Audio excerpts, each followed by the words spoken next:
पवन भैया इकलौते इंसान थे जिन्होंने मेरा स्टैंड लेके उनको मुंह पे बोला है कि नयन मेरे साथ बैठता है या मेरे बाजू में आके सोता है, इसीलिए बिकॉज उन्होंने मुझे वो फीलिंग दी है।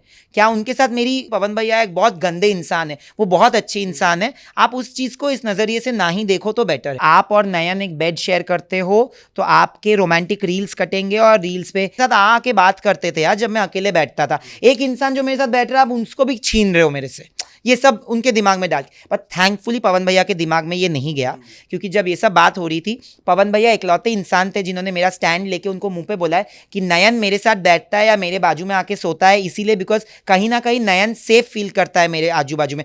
आज भी बोलता हूँ मैं सेफ फील करता हूँ, तो इसमें क्या बड़ी बात है। उन्होंने मुझे वो फीलिंग दी है। क्या उनके साथ मेरी कोई अनबन नहीं हुई है, बट ऐसा कुछ नहीं हुआ जहाँ पे मैं बोलूँ कि पवन भैया एक बहुत गंदे इंसान है, वो बहुत अच्छे इंसान है। आप उस चीज़ को इस नज़रिए से ना ही देखो तो बेटर है। तो यही चीज़ें थी। तो मैंने बहुत झगड़े किए फर्स्ट वीक में, तो मुझे कोई बैठने, मेरे साथ कोई बैठता ही नहीं था। सबको लगता था कि इसको निकालो, इसको निकालो। तो मेरा पॉइंट ये था, जब दो लोग, सिर्फ धनश्री और पवन भैया सबसे ज़्यादा आके मेरे साथ बात करते थे, अर्जुन नीचे था, ठीक है। तो आहाना भी मेरे साथ गंदे गंदे, एक बार आहाना ने मेरे पे गंदा रिएक्ट कर दिया, जिसके चक्कर में मैंने उसको उसी दिन नॉमिनेट किया, क्योंकि उसी दिन का नॉमिनेशन था। तो मैंने, आई वॉज लाइक क्या फेम लूँ मैं, आप बताओ। आप एक चीज़ बताओ, अगर वहाँ पे पवन भैया भी मेरे से बात नहीं करते, तब जाके अगर मैं जानबूझ के उनके साथ बात करता, तब फेम की बात होती। बट मुझे तो पता ही नहीं था ना बाहर क्या दिख रहा है क्या नहीं दिख रहा है। मैं वहाँ पे था, पवन भैया मेरे बाजू में बैठते थे, हम लोग हर टाइम बात करते थे। और पवन भैया ने बहुत बार ऐसी बातें बोली है जहाँ पे उन्होंने बोला यहाँ पे अगर किसी पे मैं हक जता सकता हूँ तो वो बस नयन है। तो जब एक इंसान जिनको मैं इज्जत दे रहा हूँ, जो मुझे इतना प्यार दे सकते हैं, तो मुझे नहीं लगता कि उसमें ऐसा कोई गेम का और फेम का, क्योंकि अगर करना होता तो फिर मैं पवन भैया को नहीं बोलता कि पवन भैया आप मेरे लिए इसको वोट करो, उसको करो। आपने देखा होगा कि बाकी सब वैसे करते थे, जो भी लोग थे उन्होंने मुझे क्लियर बोला है कि हम 3 लोग नहीं, हमारा चौथा वोट तो पवन भैया से मिलता था। मैंने कभी पवन भैया को ये नहीं समझाया कि आप, मैं जिसको वोट करो आप उसी को वोट करो, वो होता गेम के लिए यूज करना। मैं कभी किसी को भी नहीं किया। पवन जी ने ये भी कहा कि नयनवा के साथ ना मैं बदनाम होने वाला हूँ भयंकर बाहर। वो तो मस्ती किया है यार, क्योंकि एक रात को मैं लोगों ने मस्ती में नहीं लिया ना, लोगों ने बहुत काफी थोड़ी बहुत ट्रोलिंग भी हुई, तो बाद में शायद क्लैरिटी लोगों को मिली।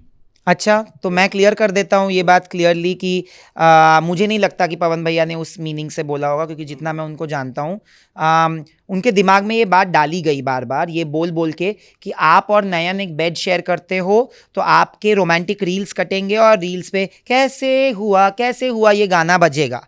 और ये मैंने सुना और मेरे को इरिटेट इसीलिए हुआ क्योंकि बाकी सारे इतने एडुकेटेड सेलिब्रिटीज़ गए हैं। पवन भैया तो बोल रहे कि मैं देसी इंसान हूँ, मुझे चीज़ें समझ नहीं आती। उनके लिए मैं कुछ खिलाफ क्यों बोलूँ जब वो खुद ही बोल रहे कि मुझे ये समझ नहीं आती। बट जिनको समझ आती है वो ही करके हंस रहे हैं। You are laughing at the cost of somebody else being made as a joke। आज आप जब ये बात बोल रहे हो ना, आप पवन भैया को भी नीचा नहीं कर रहे हो, आप एक्चुअली सिर्फ और सिर्फ मुझे ही नीचा कर रहे हो, क्योंकि आप ये पूरा एंगल, क्या पवन भैया के बारे में ये बात बोली जाती अगर अरबाज के साथ वो बेड शेयर करते? नहीं। क्यों? बिकॉज आई थिंक जो भी प्रेफरेंसेस है। Exactly, but my point is just because I am honest about my preferences, does that mean that I don't have one thing that every human in this world has, called choice? It is my choice that I look at Pawan Bhaiya as an elder brother. It is his choice that he looks at me like a younger brother. एक बड़े भाई और छोटे भाई का दर्जा, पवन भैया is of my brother's age. मेरा बड़ा भाई मेरे से 10 साल बड़ा है, वो 43 साल का है, 43, right? So my point is, I used to get suggestions from him कि तुम गेम को अच्छा खेल रहे हो, ये कर रहे हो, बट तुम सबके साथ, मुझे वो अपने लगने लगे। और वो गेम पे मेरा कोई अपना नहीं था, बट अगर उसी गेम में आपको कोई अपना फील कराए तो आपका एफिनिटी उनके तरफ होगा। बट मेरी एफिनिटी उनके तरफ एक भाई के तरीके से थी, उनका भी एफिनिटी भाई के तरीके से था।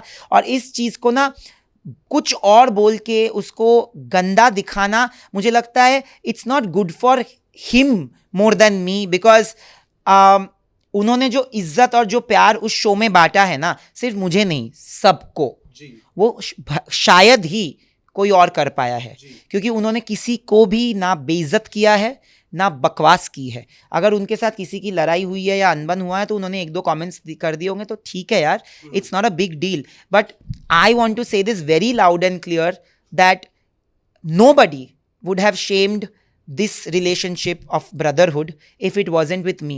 मेरे साथ अगर शेम ही करना था तो मैंने पहले दिन लोगों को बोला था कि मुझे सिंगल बेड दे दो, क्यों नहीं दिया? तब मैंने ये नहीं बोला था कि सिंगल बेड दे दो, बिकॉज अदरवाइज बाहर कोई ना कोई कुछ ना कुछ बोलेगा। भाई मुझे पता है, मैं 13 साल की उम्र से मेरे साथ ये सब हुआ है। मैं अगर लड़कों के बाजू में बैठता था स्कूल में तो वो भी ट्रोलिंग होती थी, ट्रोलिंग तो नहीं, मॉकिंग। अगर लड़कियों के बाजू में बैठता था तो वो भी मैंने वो दिन देखे जहाँ पे ये सब मुझे अफेक्ट करता है। मुझे आजकल अफेक्ट करना बंद कर दिया है। But when you are in a closed trapped environment you don't know what is being shown outside, so you are careful. I am careful, everybody was careful. If he can say कि बाहर हम बदनाम होने वाले, तो मुझे भी तो दिमाग में आएगा ना कि ऐसा ना दिखाया जाए। तो सिर्फ वही बात है।